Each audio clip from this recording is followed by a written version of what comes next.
ꯀꯩꯅꯣ ꯇꯧꯅ ꯍꯥꯏꯔꯕꯗꯤ ꯉꯝꯍꯧꯗ꯭ꯔꯦ ꯍꯧꯖꯤꯛꯇꯨ ꯒꯥꯔꯤꯗ ꯑꯣꯏꯅ ꯊꯧꯗꯣꯛꯑꯦꯕꯀꯣ ꯏꯟꯇ꯭ꯔꯣꯁꯦ ꯒꯥꯔꯤꯗ ꯑꯣꯏꯅ ꯇꯧꯔꯦ ꯃꯌꯥꯝꯈꯣꯏꯁꯨ ꯍꯧꯖꯤꯛꯁꯦ ꯑꯩꯈꯣꯏ ꯕꯣꯟꯇ꯭ꯔꯥꯄꯨꯔꯗ ꯆꯠꯂꯤꯅꯦꯕꯀꯣ ꯕꯣꯟꯇ꯭ꯔꯥꯄꯨꯔꯗ ꯄ꯭ꯔꯣꯒ꯭ꯔꯥꯝ ꯇꯧꯋꯦꯕꯀꯣ ꯕꯔꯥꯛ ꯀꯜꯆꯔ ꯐꯦꯁꯇꯤꯚꯦꯜ ꯍꯥꯏꯅ ꯑꯁꯤꯁꯦ ꯕꯔꯥꯛ ꯃ꯭ꯌꯨꯖꯤꯌꯝ ꯑꯦꯟ ꯂꯥꯏꯕ꯭ꯔꯦꯔꯤ ꯕꯣꯟꯇ꯭ꯔꯥꯄꯨꯔꯅ ꯁꯤꯟꯖ ꯂꯥꯡꯖꯔ ꯕꯣꯟꯇ꯭ꯔꯥꯄꯨꯔꯅ ꯑꯗꯒꯤ Manipur culture festival form Assam ꯑꯅꯤꯁꯦ ꯄꯨꯜꯂꯒ ꯁꯤꯟꯖ ꯂꯥꯡꯖꯔꯒ ꯇꯧꯔꯤꯅꯤ ꯍꯥꯏꯕꯅꯦꯀꯣ ꯑꯗꯨꯒ ꯃꯌꯥꯝ ꯑꯩꯈꯣꯏꯁꯨ ꯍꯧꯖꯤꯛꯁꯦ ꯁꯔꯨꯛ ꯆꯥꯕ ꯆꯠꯂꯤꯑꯕꯀꯣ ꯄ꯭ꯔꯣꯒ꯭ꯔꯥꯝꯁꯦ ꯅꯨꯃꯤꯠ ꯅꯤꯅꯤ ꯆꯨꯞꯅ ꯇꯧꯔꯦ ꯑꯗꯣ ꯑꯩꯈꯣꯏꯅ ꯉꯁꯤꯁꯦ ꯑꯔꯣꯏꯕꯗ ꯆꯠꯂꯦ ꯄꯄꯥ ꯍꯣꯏꯕꯨꯗꯤ ꯉꯔꯥꯡꯗꯒꯤ ꯁꯤꯗ ꯂꯩꯔꯦ ꯑꯩꯈꯣꯏ ꯄꯄꯥ ꯑꯩꯈꯣꯏꯒꯤ ꯑꯩꯒꯥꯒ ꯃꯣꯏꯅꯤꯗꯤ ꯉꯔꯥꯡꯗꯒꯤ ꯆꯥꯎꯅ ꯅꯨꯡꯗꯥꯡ ꯑꯍꯤꯡ ꯊꯦꯡꯅ ꯄ꯭ꯔꯣꯒ꯭ꯔꯥꯝꯁꯦ ꯇꯧꯕꯗ ꯑꯌꯨꯛꯇꯒꯤ ꯍꯧꯕꯗꯨꯅꯀꯣ ꯑꯌꯨꯛꯀꯤ ꯄꯨꯡ 3ꯗꯒꯤ ꯌꯨꯝꯗꯩ ꯊꯣꯛꯏꯅꯤ ꯉꯟꯅ ꯄ꯭ꯔꯣꯒ꯭ꯔꯥꯝꯁꯦ ꯇꯧꯔꯤ ꯍꯥꯏꯗꯅ ꯃꯣꯏꯗꯤ ꯉꯟꯅ ꯇꯧꯅ ꯆꯠꯅ ꯉꯔꯥꯡꯗꯒꯤ ꯌꯥꯎꯔꯦ ꯑꯩꯈꯣꯏꯅ ꯍꯧꯖꯤꯛꯁꯦ ꯉꯁꯤꯁꯦ ꯆꯠꯂꯤꯅꯦ ꯍꯥꯏꯕꯅꯤꯀꯣ ꯑꯗꯣ ꯃꯌꯥꯝ ꯑꯥꯗ ꯌꯧꯔꯒ ꯀꯃꯥꯏꯅ ꯄ꯭ꯔꯣꯒ꯭ꯔꯥꯝꯁꯦ ꯇꯧꯔꯤ ꯀꯃꯥꯏꯅ ꯀꯩ ꯇꯧꯔꯤ ꯍꯥꯏꯗꯣ ꯑꯗꯨꯝ ꯃꯌꯥꯝꯗ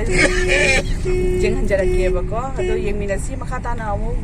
ꯕ꯭ꯂꯣꯒꯁꯦ ꯃꯌꯥꯝ ꯑꯩꯈꯣꯏꯁꯦ ꯕꯒꯥꯟꯒꯤ ꯂꯝꯕꯦꯟ ꯂꯣꯝꯗꯒꯤ ꯆꯠꯂꯤꯅꯦꯕ ꯕꯦꯅꯥꯒꯥꯟꯙꯤ ꯕꯒꯥꯟ ꯂꯣꯝꯗꯒꯤ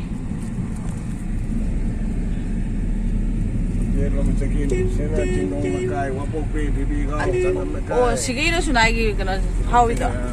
아차.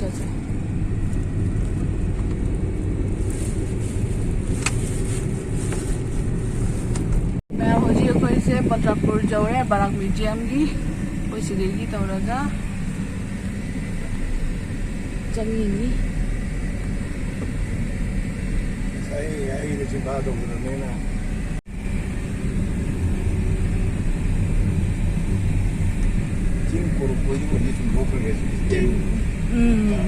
अच्छा की देना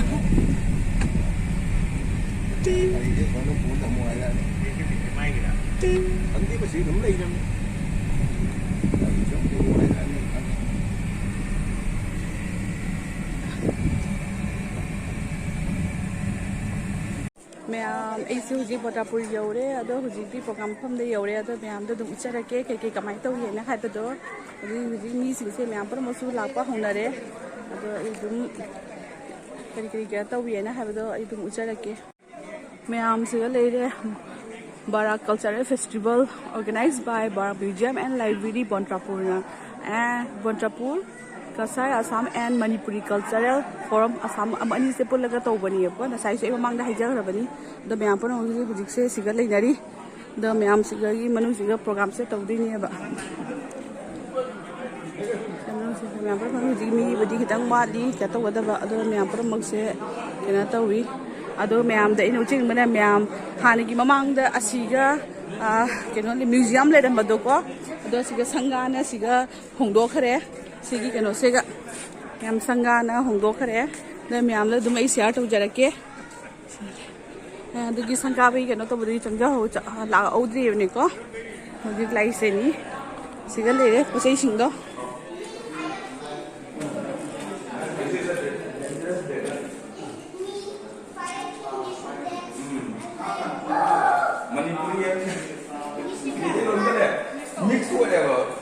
broken English का mix हो इनमें पूरा language मैं यहाँ पर पचे हिंदी पचना क्या तो ना ले रहे मैं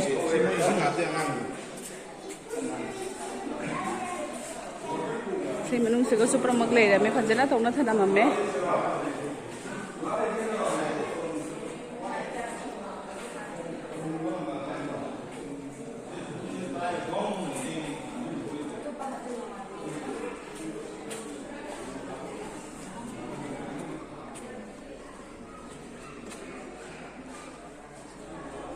सिर्फ फजना तौना था ना मैं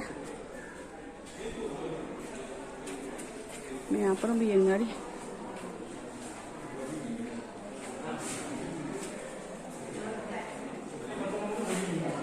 फजना था मैं सिन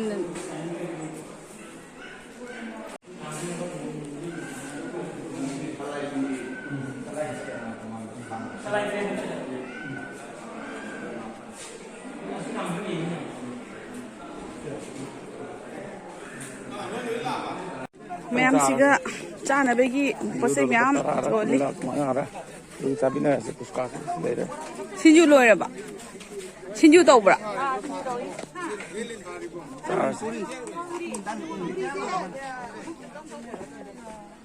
쭉 됐다 올라간다는 거.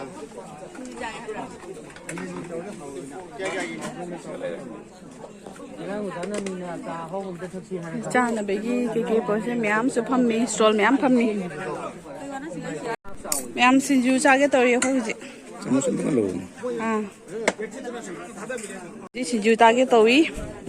ꯁꯤꯡꯖꯨ ꯆꯥꯒꯦ ꯃꯊꯪ ꯃꯊꯪ ꯍꯣꯔꯦꯟ ꯉꯥꯏꯍꯥꯛ ꯂꯩꯔꯒ ꯑꯗꯨꯝ ꯀꯩꯀꯩ ꯆꯥꯕꯁꯤꯡꯗꯣ ꯀꯩꯀꯩ ꯌꯣꯜꯂꯤ ꯑꯗꯨ ꯃꯌꯥꯝꯗ ꯁꯤꯌꯥꯔ ꯇꯧꯖꯔꯛꯀꯦ ꯃꯌꯥꯝ ꯍꯧꯖꯤꯛ ꯁꯩꯔꯦꯡ ꯊꯤꯕ ꯍꯧꯔꯤ ꯀꯟꯅ ꯀꯕꯤ ꯃꯌꯥꯝꯁꯤꯡ ꯂꯥꯡꯒ ꯄꯨꯜꯂꯁꯤ ꯏꯆꯤꯜ ꯏꯅꯥꯎ ꯃꯔꯨꯞ ꯃꯄꯥꯡ ꯄꯨꯝꯅꯃꯛ ꯍꯦꯟꯈꯤꯒꯗꯕꯩ ꯃꯇꯝ ꯏꯔꯝꯗꯝ ꯏꯖꯥꯇꯤꯕꯨ ꯀꯟꯖꯕꯅꯤ ꯂꯦꯞꯂꯁꯤ ꯌꯦꯡꯁꯤꯟꯅꯕ ꯍꯤꯗꯥꯟꯅꯕ ꯂꯧꯔꯛꯂꯒꯅꯤ ꯀꯞꯂꯛꯂꯒꯅꯤ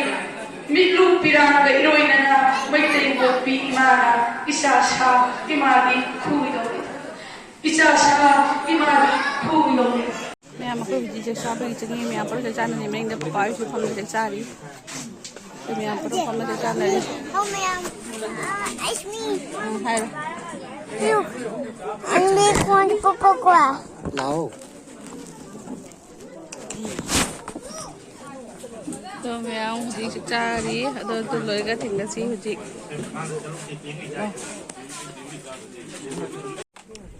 mẹ ăn thì cái nào này cái jolly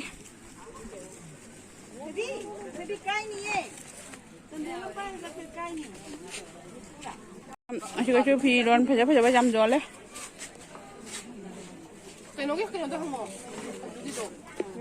em chị có chú phi phải dăm rồi đấy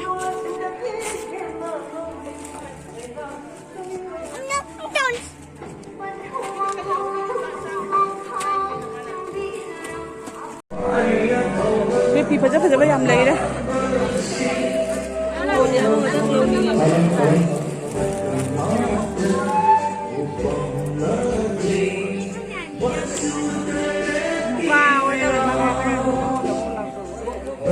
yang phải vào đây đấy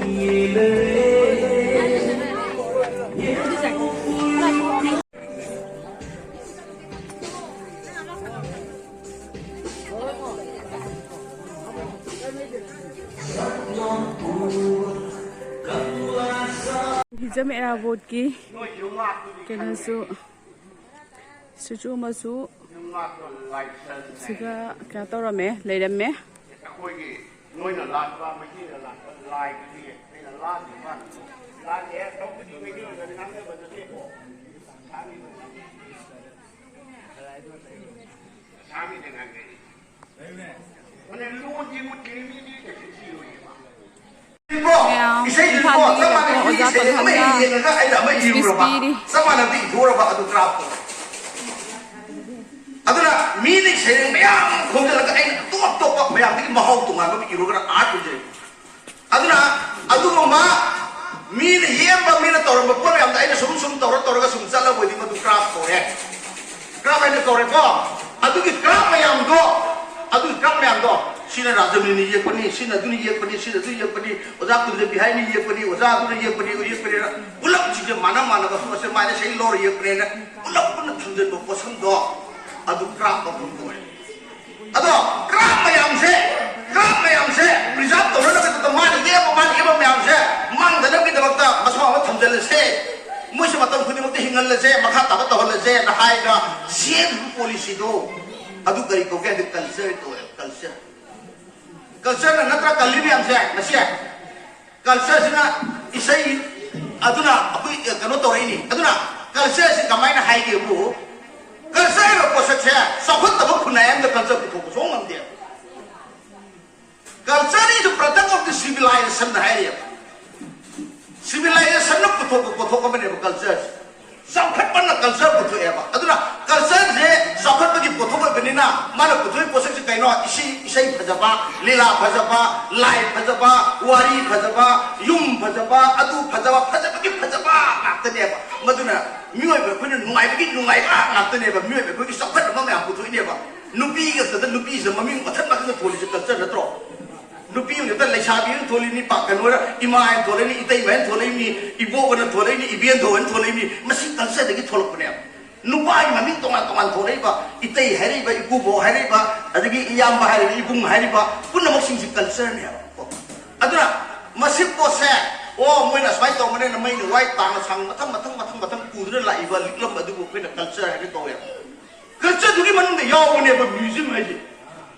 museum है कल्चर दुगी मनुंग यावने म्यूजियम से कइनो हाय तदि मुन आथा मेकोन आथा दो मतबदा म्यूजियम है करिनो हाय सीरबा पुनमकी हिंगम है नि अर्थ से म्यूजियम के अर्थ से दुना तरंग मनते के बियो सीरबा पुनमक से हिंगम अल क्राफ्ट के नांदराबा क्राफ्ट के हेड नांदराबा काबू से म्यूजियम की कॉलम लो है म्यूजियम की कॉलम जे कला के तरके है जाति का साइ की क्राफ्ट एंड कल्चर ना कंबाइन तो बम ददना क्राफ्ट के नांदर में मेtre खरे लाकने अब कोई हेलुम मैंने हेदी क्राफ्ट है ना मैं अपना हेलुम मैंने हेदी क्राफ्ट की फी साबन साबन सिन नरम बा माउटा हुजे मोइने पुथो पोथो खरा हाय जे कोलांग गुम्बा हेंजांग गुम्बा सादि के चेंजांग साउ गुम्बा लुकबा लू गुम्बा nga फार मेtre गुम्बा अदि ही गुम्बा सुपुन ओसी हेलुम मैंने हेदी क्राफ्ट आतने को हेदी क्राफ्ट आतने मुइ क्राफ्ट आतने अदो नोंगी सिंजांग ngasi di wan ang सादे कोइ गायदि प्लास्टिक का सारे उदिछि उदिछिबो अकोइ साक थोंग बा हारि ब्रेनि म्याम से नुपी सिंना खल है बतो ए इमानो म्याम नै साक सि कमाइ तोसिके ए कै कैसु कुइ रोइदा ए साक को बत थोंग के म्याम साबिउ हाइ रोइ उदिछि कै हाइ हाइ को ब्रो ए केम नो ai ने साक काम थोरक के ai ने साक काम के ai रो लिक्षा सपु जे उजि लेट्रे पे प्रेशर कुकर साक फी न काम ने साक काम के ai के अदुना गसाइगी साक काम दबिना थोंगम सपु दि म्यूजियम दम लागता रे बुदे nga phanarabagi oi lu do museum de lakpa tare maram di nga lu na pha te ko sumi ko aduna mauja ta na lamno phar nga do masi di phadra adu museum de lae mas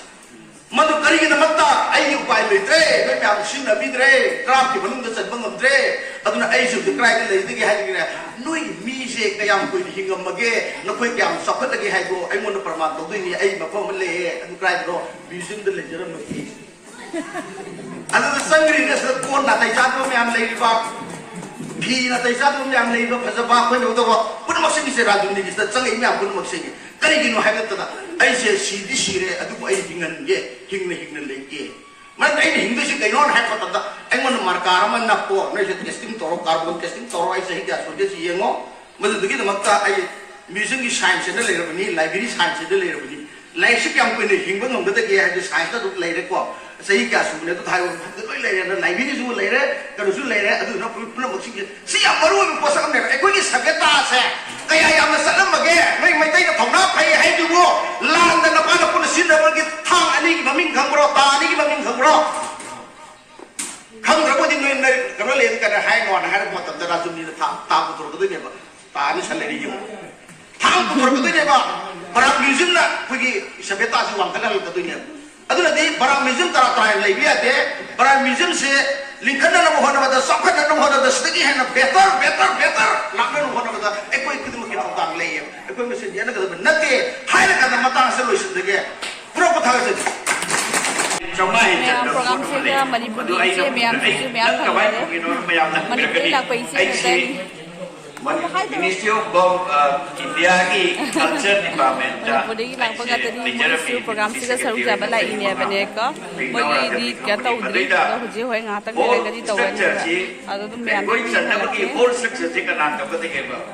ma'am सिगा Devasis enterprise है ना ने बड़ा museum से का अगरबत्ती की कना जोल ले ऐसे केजी में लो खरा के सिगी जाम होंगी केजी दा क्या नो है नो ओ केजी में लो रगे अदो तो पीरो केजी दा चनी का कुन है ना है बा केजी नहीं खग लो रे सिगा केजी नहीं खग लो रे सिगना मैम पुना म सिंजू बड़ा जोली सिंजू बड़ा जोन बेगी करना चानरी मी हातंगी प्रोग्राम सिगी ब्रेक कोइबगी मी चानरी दो हुजी अखोइगी आइगा समा केटरिंग गी सु मोय kana tawi huji kana hauna bagi tawri moy su bora ga joli kwa nung kari ga tawna icha nu pa se pambiri mapana am panga mafam degi thora ga asigi lampak se ga dum thoklei ni ekdam सामनगीदना video सिसु जाम हे लोबा ngamde icha nupa se panabagi hona bada adadagi ma'am size गाड़ी parking अखोई गाड़ी दे गई ma'am पुरमकी तौना ले तबहमनी है प्रोग्राम से मथक्तनी ओजा की मागी लमसे जाम यामेब चिंग हाम चिंग तो ओरमिनी से कक्थरगा सेमिनी है दो हुजी नुधांगी प्रोग्राम मैम ले दो मैम जिंगमिनसी हुजी अखोई से फोटो मचा कापुबनी सन साइड चलगा अदो मैम ये हलके को ममांगदा मपा मचा चली कना मचा चली सिगा लेगी चरासु जो लिया बने को सिगा ममा पुत्र सीट साइन सिगा लेगी चरा केगा म्याम फजना जोली अखोसु लई सिगेगी दालचीनी जे अगर ता दालचीनी मनम जे mana ब्रह्मसा सिगी लेबनी है को मैम सिगी प्रोग्राम सिगा उसे ही मैम जोले मैम पापा जी डाइस तब हम मी मथकता हुजी अखोई थोरम सिगा मरी लेना वेलकम एड्रेस बिगिन अबा जाउतंगा मजा चेयरमैन मजा बिगियाना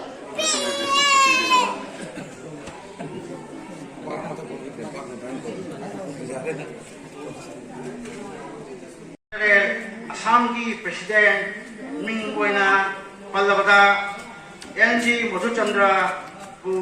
सु इकाई खुनबा लोनना ताराम ओकरी लोना ओइ गेट लेकिन बिरबा मिंगोइना पंदरबदा नबागना श्याम सबंसेल संगल सेम को पापाना पीरी अवार्ड पीरी अम्बा मधुचंद्र सिंह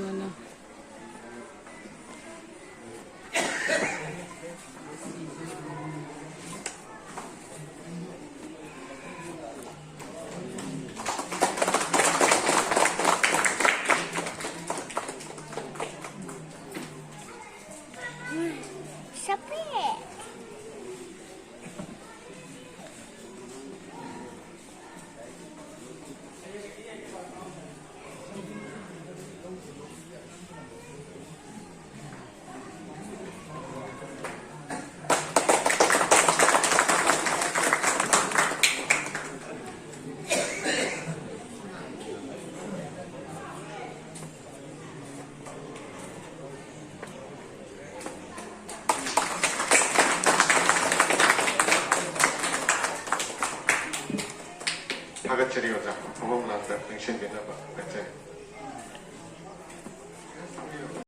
दा कसा डाई सुलाए साइड जो बुला रहा बनिया का को आज वीडियो का पे बता के तुम फंगा का तब दबा दाल जी मैं आप पता ना का बनी ना के वाली का अपना एकदम गलत हो रहा है आई हुजीटा चंदन का फिर ना तो मैं वो तो देखा लगे प्रोग्राम से मैम कॉलेज की इमानबीनी जिसदा जो मु थोइनु ओके मैम ना थोइनु को ये बंगा दनी लसी प्रोग्राम से का थेंगनारी नि आय बने अदो नि हाय दो याव के क्या मतलब ना होते गई जा कुई रे फजन कुई चाहिए काव रे से फजन कुई रे अदो नि मैम मनिंदा नि फजना दिले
lakban niya siya.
Impala lakban niya siya.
ꯑꯩꯈꯣꯏ ꯁꯦ ꯄ꯭ꯔꯣꯒ꯭ꯔꯥꯝ ꯃꯐꯝꯗꯒꯤ ꯂꯥꯛꯅ ꯊꯣꯔꯛꯑꯦ ꯄ꯭ꯔꯣꯒ꯭ꯔꯥꯝꯗꯤ ꯂꯣꯏꯍꯧꯗ꯭ꯔꯤꯌꯦꯕꯅꯦꯀꯣ ꯑꯩꯈꯣꯏ ꯉꯁꯥꯏ ꯑꯌꯨꯛꯇ ꯉꯟꯅ ꯑꯌꯨꯛꯇꯒꯤ ꯊꯣꯔꯛꯄꯅꯤꯅ ꯍꯧꯖꯤꯛ ꯅꯨꯡꯗꯥꯡꯒꯤ ꯄꯨꯡ 10 ꯇꯥꯗꯣꯔꯦꯕꯀꯣ ꯍꯧꯖꯤꯛꯕꯨꯗꯤ ꯃꯣꯏ ꯅꯨꯡꯗꯥꯡꯁꯤꯗꯤ ꯃꯣꯏꯒꯤ ꯄ꯭ꯔꯣꯒ꯭ꯔꯥꯝꯁꯤꯗꯤ ꯍꯣꯔꯦꯟ ꯅꯨꯡꯗꯥꯡ ꯑꯍꯤꯡꯕ ꯑꯣꯏꯗꯣꯔꯤꯅꯦꯕꯀꯣ ꯑꯩꯁꯨ ꯏꯆꯥ ꯅꯨꯄꯥꯁꯦ ꯄꯨꯔꯛꯄꯅꯤ ꯌꯥꯝ ꯋꯥꯔꯦ ꯑꯩꯈꯣꯏꯁꯦ ꯑꯗꯨꯗꯨꯅ ꯃꯌꯥꯝ ꯑꯩꯈꯣꯏꯁꯦ ꯌꯨꯝꯗ ꯍꯜꯂꯦ ꯑꯗꯣ ꯃꯌꯥꯝ ꯃꯣꯏꯔꯥꯡ ꯃ꯭ꯌꯨꯖꯤꯌꯝꯒꯤ ꯀꯜꯆꯔꯦꯜ ꯄ꯭ꯔꯣꯒ꯭ꯔꯥꯝ ꯑꯁꯤ ꯇꯧꯕꯁꯦ ꯌꯥꯝ ꯁꯥꯊꯤꯅ ꯅꯨꯡꯉꯥꯏꯔꯦ ꯀꯜꯆꯔꯦꯜ ꯄ꯭ꯔꯣꯒ꯭ꯔꯥꯝꯁꯦ ꯑꯗꯣ ꯏꯆꯥꯅꯨꯄꯥ ꯅꯤꯡꯉꯥꯏ ꯇꯧꯔꯤꯁꯦ ꯇꯥꯔꯕ ꯃꯌꯥꯝ